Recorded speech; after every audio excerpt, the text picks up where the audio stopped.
Hey everybody, it's the Home Dad. I'm back. I'm actually going to make another quick video here of some homemade Arbys sauce. Everybody loves Arbys. So in the pot here I have 1 cup of water, and to that I'm going to add in a half a cup of ketchup.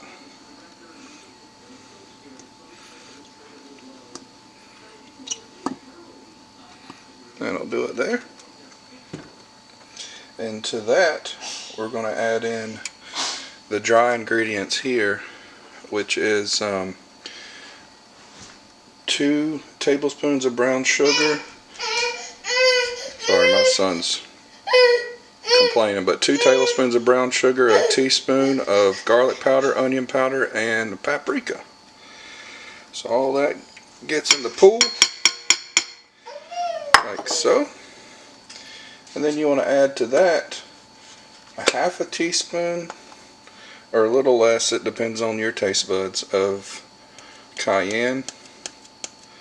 That'll be good there. 3 tablespoons of Worcestershire sauce,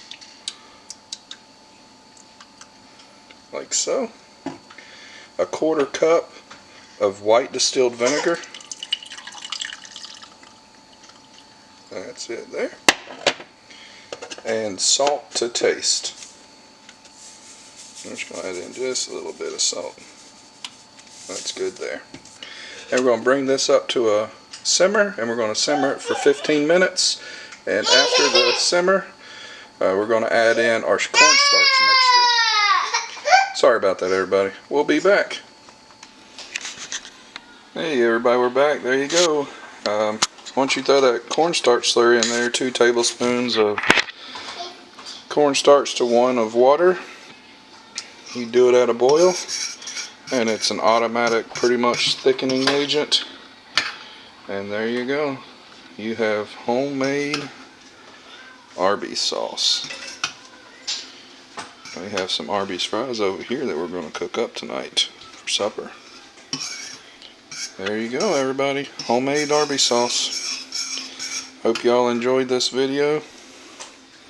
Hope it was informative. Hope y'all give it a try. It's going to be delicious. God bless everybody.